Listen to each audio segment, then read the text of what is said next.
Please pray with me.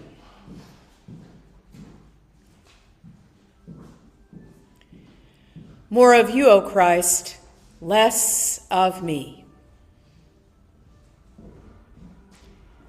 More of you, O Christ, less of me. More of you, O Christ, less of me. May the words of my mouth and the meditations of all our hearts draw us closer to you, O God, our rock and our Redeemer. Amen.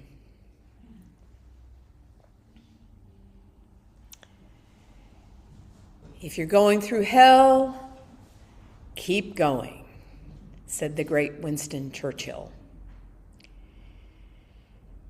He said nothing about how do you do that, just that you shouldn't give up. Never give up. Never give in.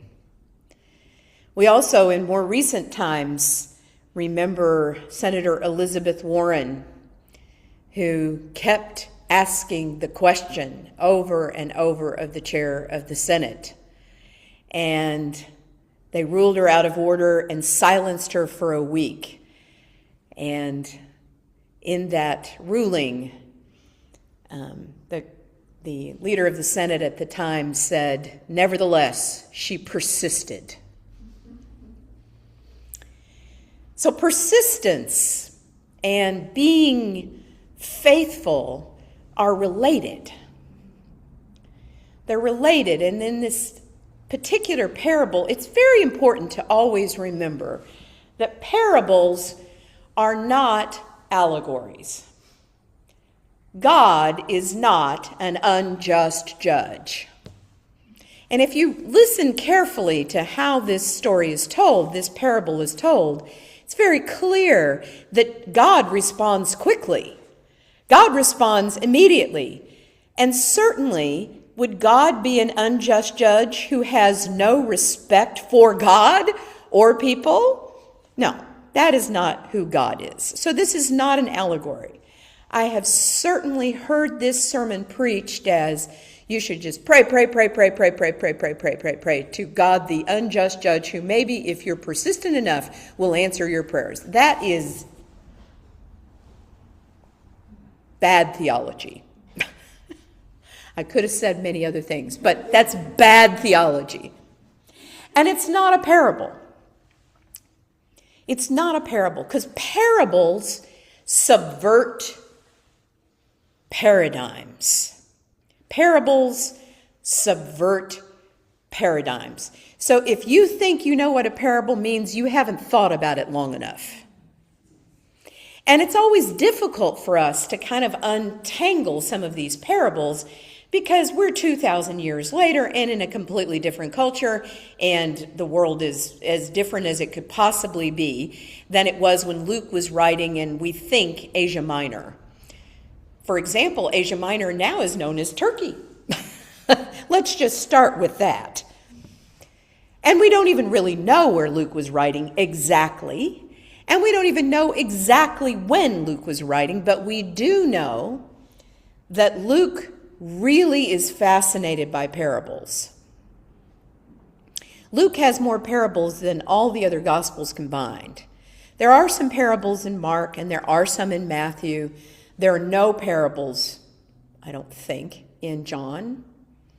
Correct me if I'm wrong, those of you who were raised in more biblical things. But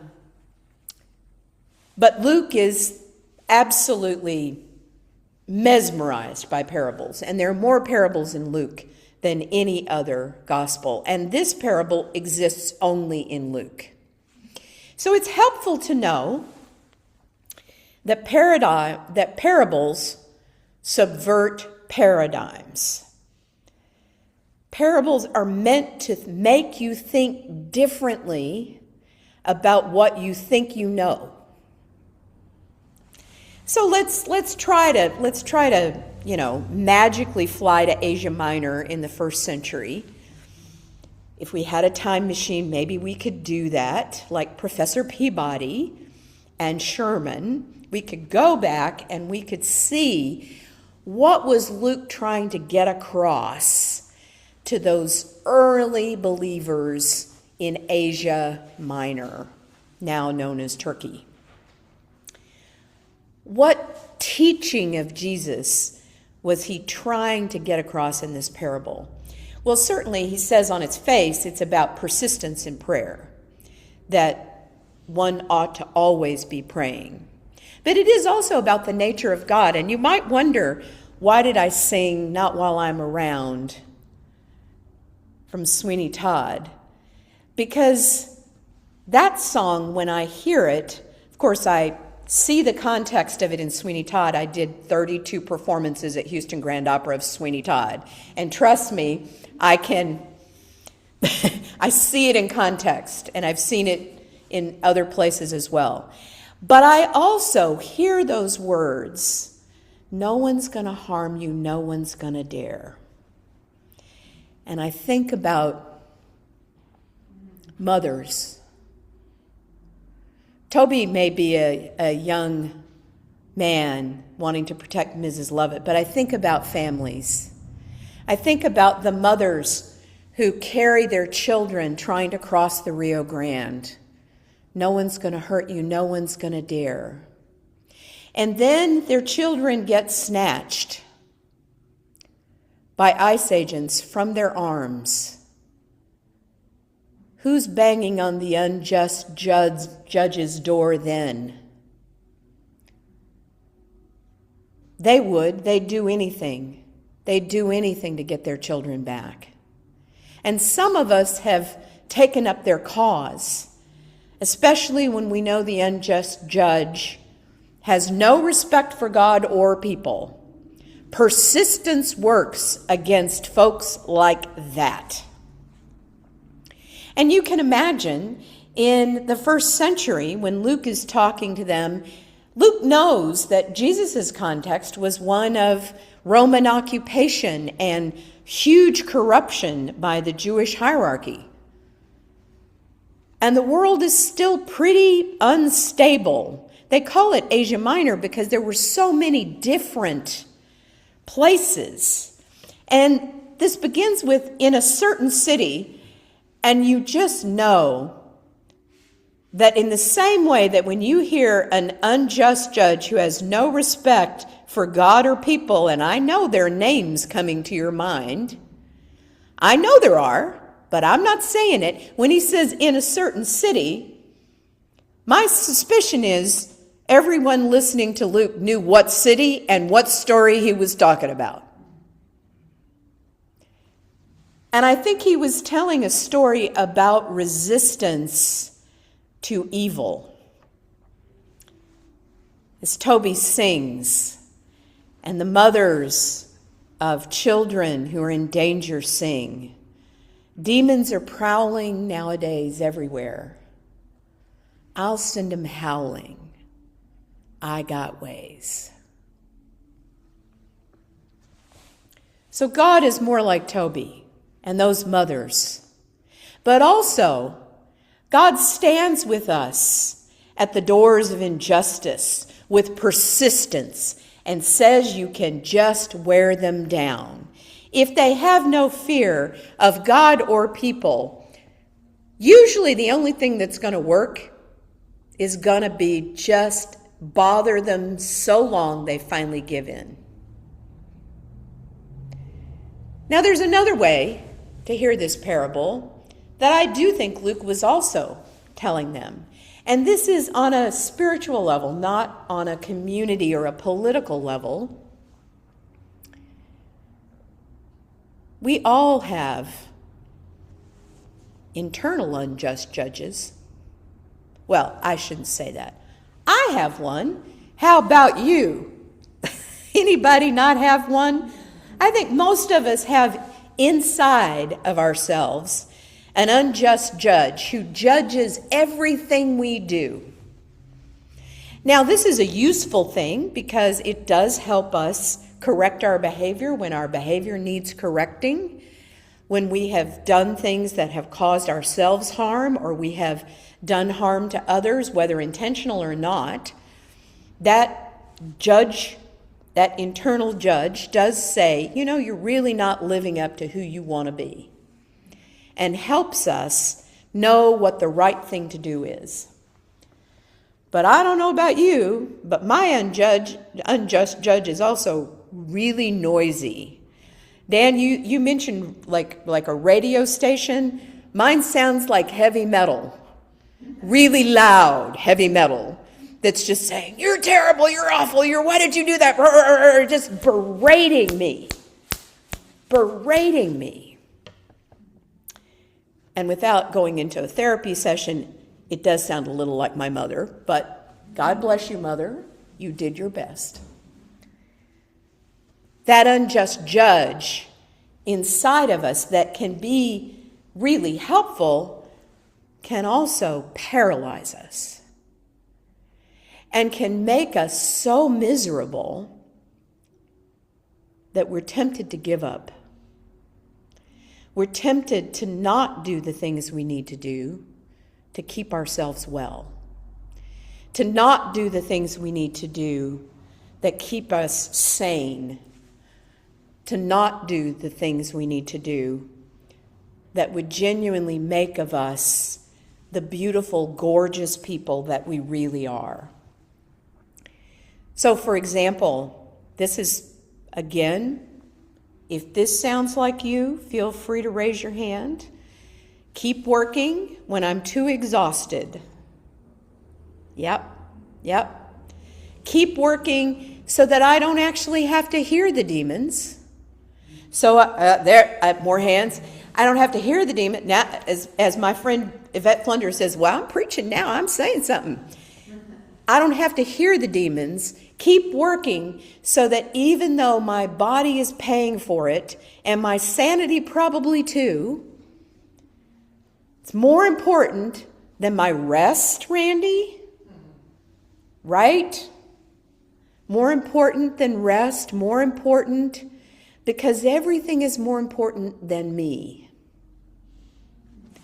Now, we live in a narcissist culture, so it seems a little weird to say that. But there's a way of being self-centered that's about not paying attention to yourself. I know that sounds really strange, but there is a way of making yourself the center of your life by not taking care of yourself. Because what will happen if you do that for long is you will have a health crisis, you'll have an addiction crisis, you'll have a mental health crisis, and that crisis will make you unable to do the things. So we have to learn how to balance these things, to be persistent in our pursuit of justice, but just as persistent in seeking the love of God in silence and in rest, making time to notice the birds, making time not just to work until we drop, but to be well. Because that's part of our job. It's part of our job. Make time to do the things that feed your soul. Don't just deplete it. Now, everybody's got their own lists of those things. Some of the things I do for, quote, work actually feed my soul. So yesterday, and I will confess to you, I was too tired at the end of the day after all the things to go visit Roger in the hospital. Well, you're hearing that now. He's going to be, I think, probably released today, and I may go visit him right after church. But actually going to visit Roger in the hospital actually feeds my soul. It's, quote, work. It's in my job description. Y'all put it in my covenant that I would visit people in the hospital and offer pastoral care.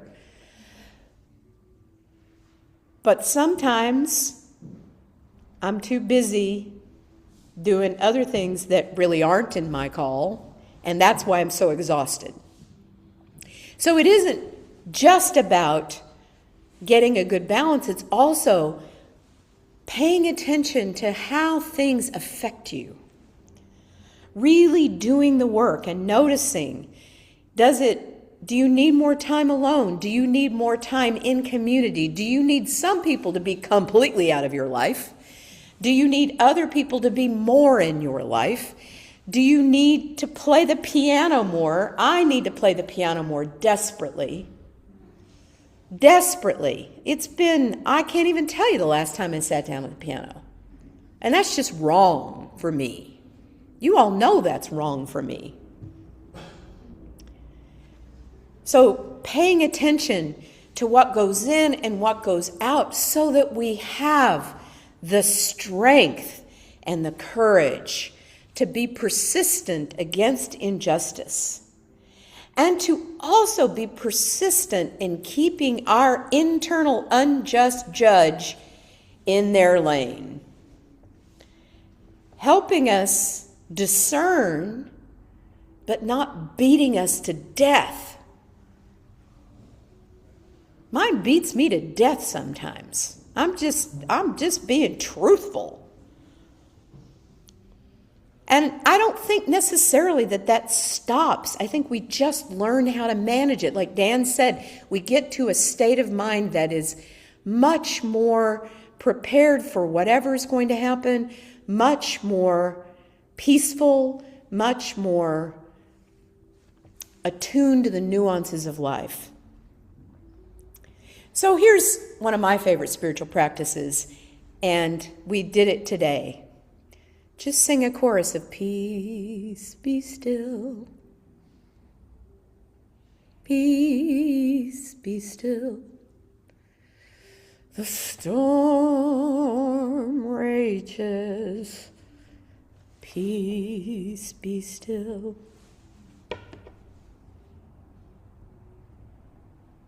So that we can persist. Be still so that persistence is possible. Be still in prayer so that we can do that which we are called to do. May it be so for each and every one of us this day. Amen.